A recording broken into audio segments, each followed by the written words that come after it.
Hey, salut à tous, et aujourd'hui on se retrouve pour parler d'un vrai bon jeu à licence. Un vrai bon jeu à licence, mais avec quelques défauts quand même, comme on va le voir après le générique.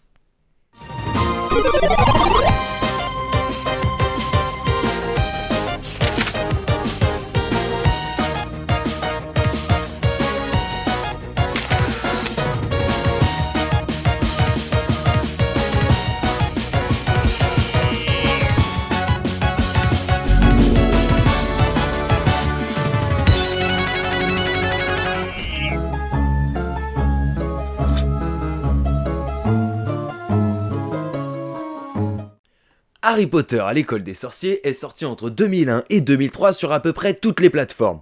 Il a été basé sur le premier tome de la série écrite par J.K. Rowling, les films n'étant pas encore sortis, et nous aujourd'hui on va se concentrer sur la version Game Boy Color.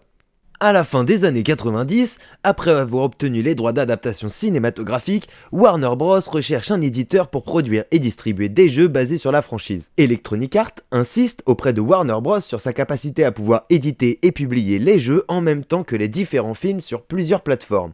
Bruce McMillan s'appuie sur les succès des jeux FIFA et sur le dernier jeu édité par les studios F1 2000. Conscient que l'autrice souhaite que les films soient réalisés en Angleterre, il insiste sur le fait que les jeux seront développés au studio EA UK à moins de 50 km de là où seront tournés les films. EA obtient l'exclusivité des droits pour les jeux, et le contrat avec la Warner est signé en août 2000.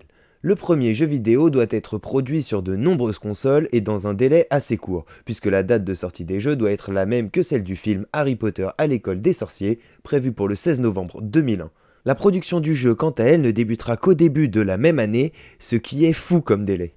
La priorité pour l'équipe est de respecter l'intégrité de l'histoire et de capter l'essence des aventures du héros, en proposant aux joueurs une immersion dans le château de Poudlard. Pour le premier opus, l'équipe souhaite que le joueur découvre peu à peu ses pouvoirs de sorcier et apprenne des sortilèges, à l'image du jeune garçon de 11 ans qu'il incarne, en mettant davantage l'accent sur son immersion et son apprentissage de la magie que sur sa puissance en tant que héros sorcier. L'équipe se base presque exclusivement sur le roman puisqu'elle ignore encore tout de la mise en scène, du script et des scènes importantes du film à venir. Elle s'inspirera néanmoins des premiers visuels artistiques fournis par la Warner.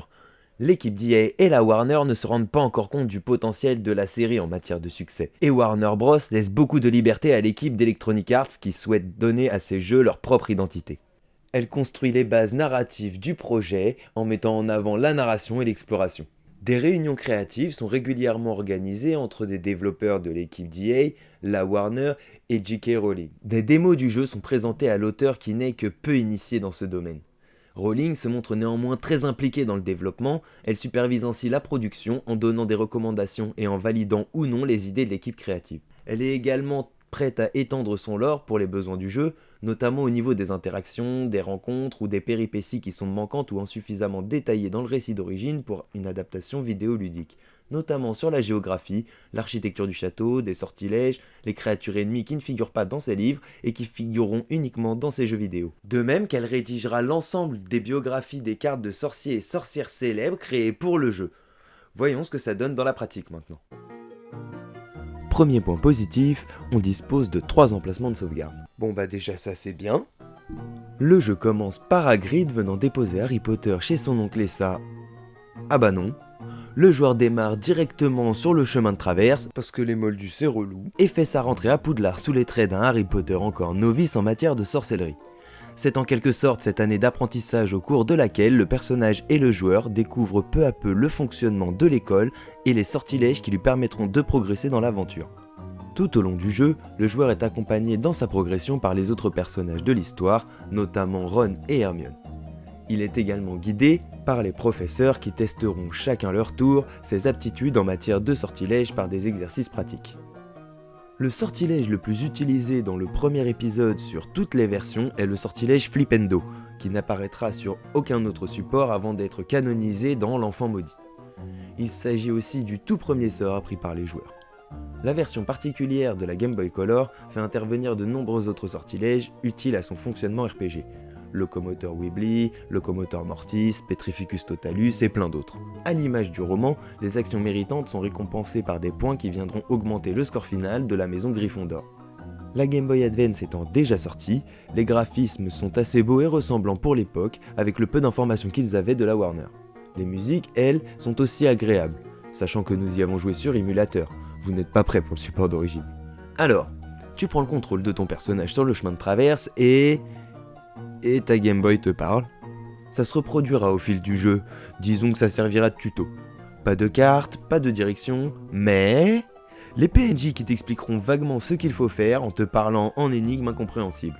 Ah, et un sublime « Vous êtes ici » en appuyant sur Select, ce qui en fait est très utile si tu connais déjà la map, parce qu'avant ça ressemble surtout à ça.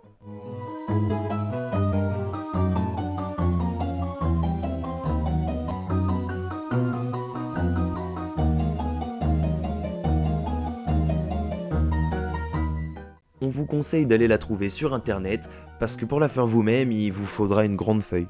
Il va falloir commencer par trouver les magasins dans le chemin de traverse et ce n'est pas difficile de trouver les portes que nous pouvons ouvrir ou non, mais c'est un peu long. Une fois que vous avez votre baguette en main, toutes sortes d'ennemis commencent à apparaître et là s'entame un combat RPG en tour par tour. Des combats intéressants, sauf en ce qui concerne les combinaisons de cartes. Tout au long du jeu, vous récupérez des cartes de Choco-Grenouille que vous pouvez utiliser en combat, ce qui n'est pas très intuitif et marrant à utiliser. Néanmoins, la collection complète des cartes de sorciers célèbres peut représenter un des objectifs secondaires de l'aventure. Une fois le combat terminé, les créatures lâcheront de l'argent, un item que vous redonnera de la vie ou encore de l'équipement. Mais vous avez intérêt à savoir esquiver, parce que des bestioles à combattre, il y en a partout. Partout et tout le temps, qui popent juste sous vos pieds. Le monde magique est infesté de monstres qui ne choquent personne apparemment. Après vous être comporté comme une ménagère un jour de paye la semaine du Black Friday, suivez Hagrid jusqu'à la banque. Allez dans le donjon avec Hagrid et un gobelin et... Ok, finalement, on se démerde. Ensuite, la gare, le Poudlard Express où Malfoy vous offre votre premier duel, le train arrive, vous descendez, les bateaux presque comme dans le film, on débarque et Hagrid se casse à gaine. Non, sérieux ? Mais reviens ! Moi je voulais juste faire de la magie. Enfin de la magie. On en fera exclusivement dans les combats. Parce que dans le reste du jeu, nada. Après avoir tourné en rond pendant un certain temps, vous allez à l'intérieur vous faire trier dans Gryffondor. Vous êtes Harry Potter, c'est Gryffondor, point. Essayez de trouver votre chambre, Gryffondor est au 7e étage. Une fois la nuit passée, vous participerez à plusieurs différents cours, ce qui est bien dans une école de magie, et manque un peu dans le film avant de retourner brièvement au chemin de traverse. Rendez-vous ensuite dans la salle à manger, où Malfoy vous défie dans un duel de minuit dans la salle des trophées, où vous vous rendrez avec Ron, Hermione et Neville. Devant la salle à manger au moment d'Halloween accompagné de Ron, vous insulterez Hermione qui s'enfuira dans les toilettes, où vous la rejoindrez pour affronter le troll. Vient ensuite la période de Noël, où Peeves vole vos cadeaux.